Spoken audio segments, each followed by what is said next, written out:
सो आज इस वीडियो में मैं आप लोगों को बताऊंगा कि आप लोग अपने फोर आर्म्स मसल को कैसे ग्रो कर सकते हो। एक्चुअली आज है होली का दिन, इसलिए मेरा जिम आज ऑफ था and by the grace of God ये मेरा खुद का जिम है, इसलिए मैं अकेले आया था वर्कआउट करने के लिए और मैं अपने आर्म्स को ट्रेन कर रहा था और अब मैं जा रहा था अपनी फोर आर्म्स की वर्कआउट स्टार्ट करने के लिए। देन ऑल ऑफ सडन मैंने सोचा कि मैं आप लोगों के साथ भी अपना वर्कआउट रूटीन शेयर करूं कि मैं अपने फोर आर्म्स को ग्रो करने के लिए कौन सा वर्कआउट रूटीन फॉलो करता हूं। सो अपने फोर आर्म्स मसल का वर्कआउट रूटीन आपको शेयर करने से पहले मैं आपको कुछ बेसिक चीजें क्लियर करना चाहता हूं अबाउट फोर आर्म्स मसल, क्योंकि कुछ लोगों को फोर आर्म्स मसल के बारे में बेसिक नॉलेज है ही नहीं। वो रोज जिम आते हैं, chest, back, bicep, triceps, leg, shoulder, वो जो भी ट्रेन कर रहे हो, एंड में वो जाने से पहले फोर आर्म्स मसल के रिस्ट के 3 सेट 4 सेट करके घर चले जाते हैं और उनको लगता है कि उनका फोर आर्म्स इसी तरह से ग्रो करेगा। क्योंकि मैं सुबह से लेकर शाम तक जिम के फ्लोर पर रहता हूं, इसलिए मैं कई लोगों को नोटिस करता हूं कि वो हर दिन चाहे वो कोई भी मसल ग्रुप ट्रेन कर रहे हो, एंड में वो जाने से पहले अपने फोर आर्म्स को जरूर ट्रेन करते हैं। सो मैं तो लोगों को गाइड कर देता हूं जो मेरे जिम में आते हैं, लेकिन उनका क्या जो मेरी जिम में नहीं आ रहे हैं। सो उनके लिए मैं ये वीडियो बना रहा हूं। सो इस वीडियो को देखने के बाद आपको भी पता चलेगा कि फोर आर्म्स मसल को ग्रो करने का सही तरीका क्या है। सो फोर आर्म्स मसल की वर्कआउट बताने से पहले मैं कुछ चीजें आप लोगों को क्लियर करना चाहता हूं। सबसे पहली चीज ये है कि लेट्स अंडरस्टैंड कि फोर आर्म्स मसल होता क्या है।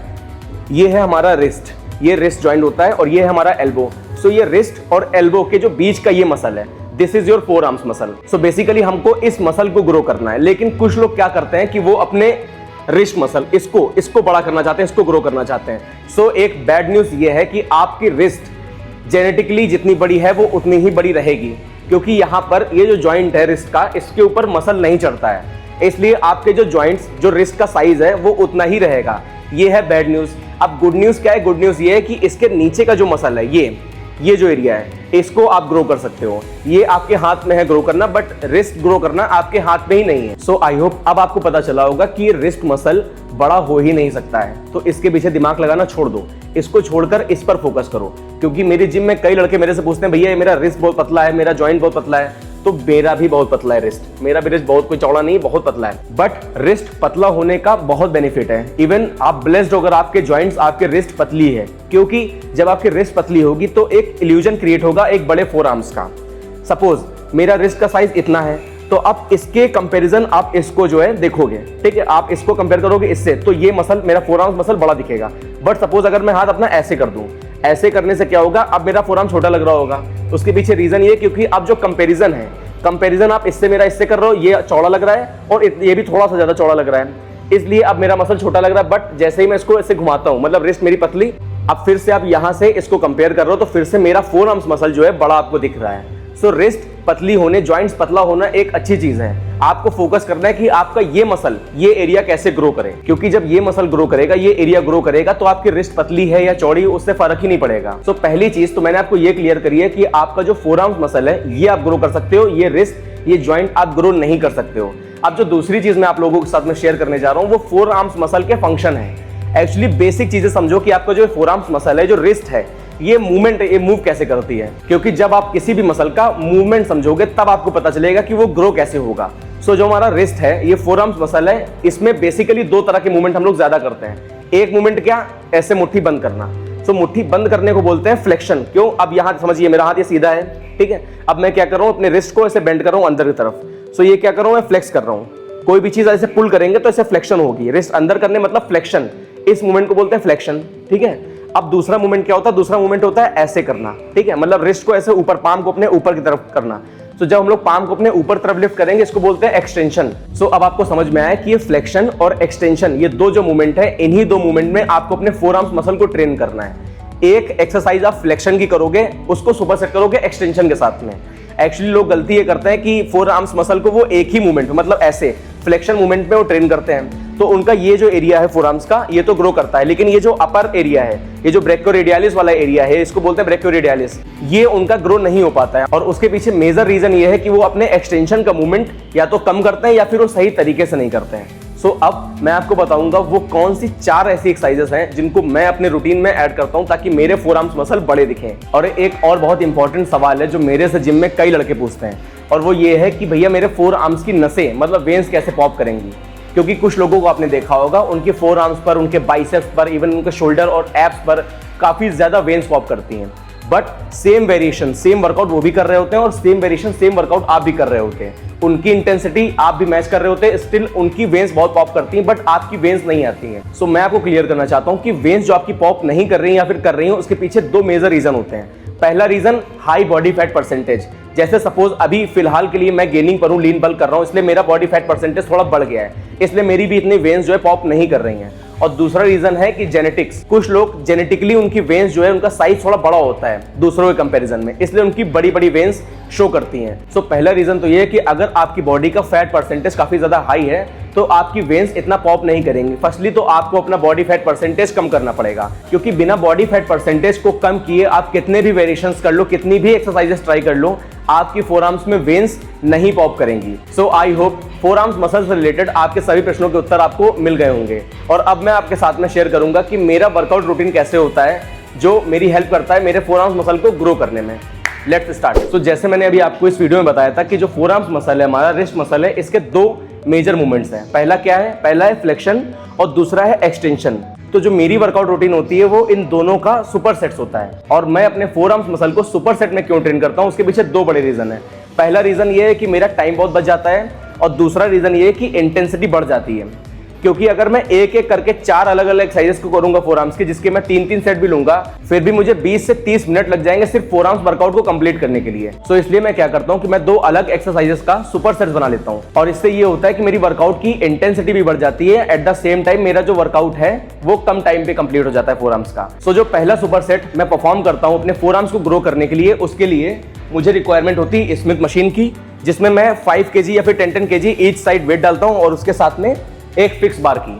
अगर आपकी जिम में फिक्स बार नहीं है तो आप एक खाली एम्प्टी रॉड भी ले सकते हो। And now I will show you कि मैं स्मिथ मशीन और इस फिक्स बार की मदद से पहला सुपर सेट कैसे परफॉर्म करता हूं। सबसे पहले हम लोग ऑपोजिट खड़े हो जाएंगे और बिहाइंड द हिप से अपने शोल्डर विड्थ के अकॉर्डिंग ग्रिप लेंगे। जितने वाइड आपके शोल्डर वही आप ग्रिप होल्ड करोगे। ऐसे लिफ्ट करने के बाद में now you have to lose the bar. कहां तक? आपके फिंगर टिप तक। जब आपके फिंगर टिप पर पहुंच जाए वहां से आपको पूरा अंदर की तरफ स्क्वीज करना है, ऐसे पूरी रिस्ट को अंदर की तरफ फ्लेक्स करना है जितना पॉसिबल हो। And again you have to let it गो।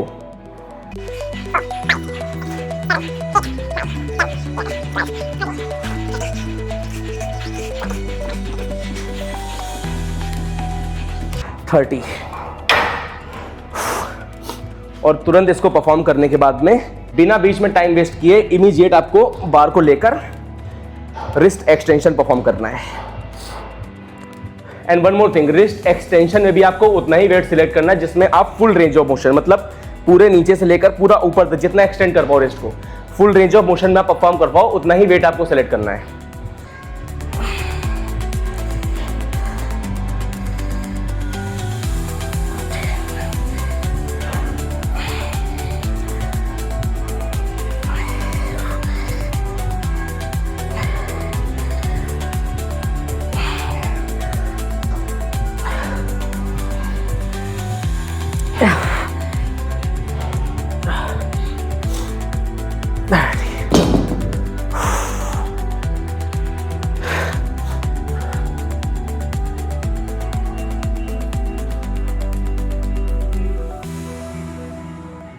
सो ये था मेरा पहला सुपर सेट। अब इसमें बेसिकली मैंने किया क्या है, पहले तो मैंने बिहाइंड द हिप कर्ल किया है स्मिथ मशीन से, और स्मिथ मशीन से मैंने इसलिए किया है क्योंकि इसमें स्टेबिलिटी ज्यादा रहती है, अदरवाइज आप एक फ्री बार से भी कर सकते हो। सो सबसे पहले तो हम लोगों ने रिस्ट का फ्लेक्शन किया है अंदर की तरफ और उसके साथ में रिस्ट एक्सटेंशन का सुपर सेट लिया है। तो इसका मेजर बेनिफिट ये है कि हमारा फोर आर्म्स के जो दोनों साइड हैं, फ्लेक्शन और एक्सटेंशन, दोनों तरफ इक्वल पंप आएगा and we will save our time as well. और इस सुपर सेट की इंटेंसिटी को बढ़ाने के लिए आप इसमें वेट भी और ऐड कर सकते हो और लास्ट सेट जो होगा वो ड्रॉप सेट भी कर सकते हो, दोनों में, बिहाइंड द हिप कर्ल्स में और इस बार में भी। सो अगर इन दोनों एक्सरसाइजेस का कॉम्बिनेशन आप ऐसे लगाओगे जैसे मैंने परफॉर्म किया, then definitely your forearms will grow very fast. But make sure one thing कि आप उतना ही वेट का इस्तेमाल करो जितना आप फुल रेंज ऑफ मोशन में परफॉर्म कर पाओ। मैं चाहूँ तो इसमें 20-20 की प्लेट ईच साइड डालकर भी 15-20 रेपिटेशंस कर लूंगा, बट स्टिल मैंने 5-5 ही रखा हुआ है। और उसके पीछे रीजन ये है कि मुझे अपने ईगो को ट्रेन नहीं करना है, किसी को दिखाना नहीं है, मुझे अपने फोर आर्म्स को ट्रेन करना है। सो मैंने मसल के साइज के अकॉर्डिंग वेट का सिलेक्शन किया है। जितना बड़ा मसल उतनी ज्यादा इंटेंसिटी, उतना ज्यादा हैवी वेट। सो ये था हमारा पहला सुपर सेट अपने फोर आर्म्स मसल को ग्रो करने का। And now I will show you my second super sets कि मैं सेकंड सुपर सेट क्या करता हूं अपने फोर आर्म्स मसल को ग्रो करने के लिए। सो अब मैं आपको बताऊंगा कि दूसरा सुपर सेट हम लोग कैसे परफॉर्म करेंगे। उसके लिए हम लोग को चाहिए एक ऐसी बार और फंक्शनल ट्रेनर का एक साइड। सबसे पहले हम लोग फंक्शनल ट्रेनर को ऐसे टॉप पर फिक्स करेंगे, उसके बाद इस स्ट्रेट बार को इस पे अटैच करेंगे। अब वेट सिलेक्शन जो है आपको अपने अकॉर्डिंग करना है। मैं लगा रहा हूं इसमें 40 kg, यहाँ पर कैपेसिटी है 80 kg तक की, बट स्टिल मैं 40 kg का यूज कर रहा हूं ताकि वही बात है कि मैं फुल रेंज ऑफ मोशन में अपने फोर आर्म्स मसल को ट्रेन कर सकूं। अब इसमें करना क्या है, इसमें आपको इस बार को दोनों हाथों से ऐसे होल्ड करना है अपने फिंगर टिप पर। जो फिंगर टिप है यहाँ पर आप इस बार को होल्ड करके अंदर तरफ ऐसे फ्लेक्स करेंगे। जैसे अभी हम लोग स्मिथ मशीन पे बिहाइंड द हिप कर्ल में क्या कर रहे थे कि अपने फिंगर टिप पर रखकर ऐसे फ्लेक्स कर रहे थे, तो इसमें ऑपोजिट है, उसमें वेट नीचे से ऊपर आ रहा था, इसमें वेट ऊपर से नीचे की तरफ फ्लेक्स होगा। सो इस बार को हम लोग ऐसे अपने फिंगर टिप पर होल्ड करके चेस्ट अप लाइक दिस, 1 2 3 4। और इसमें एक और प्रो टिप कि आप अपने अंगूठे को, अपने थंब को फ्री रख सकते हो। आपको अपनी सिर्फ 4 उंगलियों से इस बार को ऐसे ग्रैब करना है, दोनों हाथों से। आपका जो थंब है वो फ्री है। आपने अपने फिंगर से इस बार को ऐसे होल्ड किया एंड 1 2 3 4 5 6 7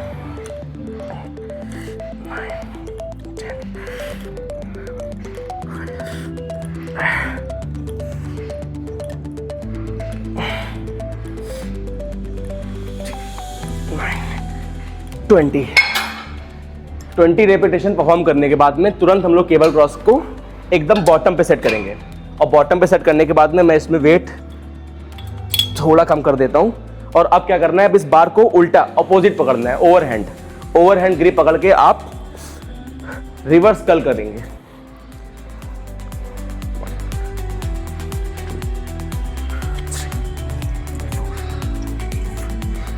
6 7 8 9 10 11 12 14 15 16 17 18 19 20। सो ये था हमारा दूसरा सुपर सेट। सबसे पहले इसको टॉप पर लगाकर इस बार से हम लोग फिंगर टिप पर होल्ड करके इसको अंदर तरफ हम लोगों ने फ्लेक्शन किया, और इमीडिएट उसके बाद बिना टाइम वेस्ट किए हम लोग ने केबल क्रॉस को एकदम बॉटम पे लगाकर इसी बार से रिवर्स कर्ल किया। रिवर्स कर्ल करने से हम लोगों का जो ब्रेकियोरेडियलिस मसल है और ये जो ऊपर का फ्लेक्सर मसल है जो ऊपर से हम लोगों ने किया था, ये हाथ भर गया। सो अगेन इस सुपर सेट में भी हम लोगों ने अपने फोर आर्म्स मसल के दोनों साइड के मसल्स को एक साथ ट्रेन किया। इसमें क्या बेनिफिट है, अगेन इसमें भी हम लोग का टाइम बच रहा है और at the same time intensity भी बढ़ रही है। अब कई होशियार चंद गलती पता कहाँ करते हैं, वो कहो फ्लेक्शन के ही सुपर सेट दोनों एक्सरसाइजेस का लगा लें। जैसे उन्होंने रिस्ट कर्ल वाली मशीन करी, इमीडिएट को फिर से कोई फ्लेक्शन का ही मूवमेंट या फिर बिहाइंड द हिप कर्ल या फिर जैसे मैं ये कर रहा था टॉप से ऐसे, इसके साथ में उसको सुपर सेट लगा लें।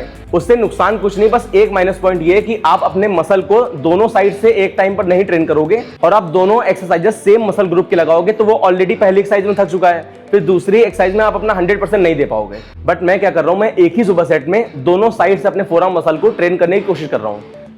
ये था मेरा दूसरा सुपर सेट, और आपको भी इन चारों एक्सरसाइजेस को इसी सीक्वेंस में इन्हीं सुपर सेट्स के थ्रू परफॉर्म करना है। लेकिन क्या होता है कि अगर सेम वेरिएशन आप लंबे वक्त तक फॉलो करोगे तो वो आपकी बॉडी के लिए बहुत नॉर्मल हो जाएगा। आपको क्या करना है, आपको वक्त के साथ में इंटेंसिटी भी बढ़ानी है, इन चारों एक्सरसाइजेस का मतलब थोड़ा थोड़ा वेट भी ऐड करना है, एट द सेम टाइम इनके लास्ट सेट में ड्रॉप सेट्स भी ऐड करने हैं। जैसे मैंने इसको टॉप पे लगाकर इसके 15-20 रेपिटेशन परफॉर्म किए, immediate I will drop the weight, again I will do 15-20 reps, again I will drop the weight. और यही चीज मैं इस पे रिवर्स कर्ल पे भी तुरंत करूंगा, इस पे भी मैं अपना लास्ट सेट जो है ड्रॉप करूंगा। इससे क्या होगा, मैं सेम एक्सरसाइज पे ज्यादा इंटेंसिटी डाल पाऊंगा। ज्यादा इंटेंसिटी मींस ज्यादा muscle mass. And one more thing I want to clear कि कुछ लोग क्या करते हैं कि वो एवरी डे अपने फोरआर्म्स मसल को ट्रेन कर रहे हैं। जो कि एक सही तरीका नहीं है अगर उनको आप सच में ग्रो करना चाहते हो। सो अब से अपने फोर आर्म्स मसल को रोज ट्रेन करना बंद कर दो, और ये जो मैंने वर्कआउट रूटीन आपको अभी शो किया है, इसको अपने रूटीन में हफ्ते में 2 बार ऐड करो।